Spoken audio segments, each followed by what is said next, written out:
Choice is ఎవర్స్ అని చెప్పు. అలా కాకుండా ఇది ఆల్ట్రా మోడర్న్ యుగం, ఇది సోషల్ మీడియా యుగమే కాదు, డిజిటల్ మీడియా యుగం. ప్రపంచాన్ని అంతా చూస్తున్నది యువతరం, ప్రపంచమంతా ఉద్యోగాలు చేస్తున్నది యువతరం. చేస్తున్నప్పుడు మడిగట్టుకుని నేను నా ఊరికి గీతలు గీస్తానన్నప్పుడు వీడి ఉపాధి కోల్పోతున్నాడు, వీడి ఉద్యోగం కోల్పోతున్నాడు. ఆ తరం ఎడ్యుకేటెడ్ యూత్కి ఇప్పుడు ఒక ఐకాన్ లాగా కనబడుతున్నాడు విజయ్. వాళ్ళు ఆ ఉద్దేశంతో రావచ్చు కదా, అది యాంటీ ఇన్కంబెన్సీ అవ్వచ్చు కదా స్టాలిన్కి. సరే, ఒక రకంగా మహిళల ఓటు బ్యాంక్ ఎక్కువ పెరగడం కూడా యాంటీ ఇన్కంబెన్సీకి ప్రతిసారి చెప్తారు, కానీ ప్రతిసారి మహిళల ఓట్లు మగాళ్ళ కంటే మహిళల ఓట్లు ఎక్కువ ఉన్నాయండి. కాబట్టి వాళ్ళు ఆటోమేటిక్గా పోలింగ్ దాంట్లో మహిళలు వచ్చి వేశారు కాబట్టి ఈ కాన్సెప్ట్ కాదు. ఇంకోటి ఆ లెక్కనైతే మహిళలకి అందరూ హామీలు ఇచ్చారు.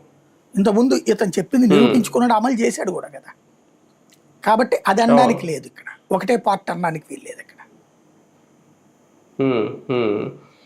పశ్చిమ బెంగాల్ అంటే పశ్చిమ బెంగాల్ పూర్తిగా ఇంకా మనం అంచనా వేయలేమేమో.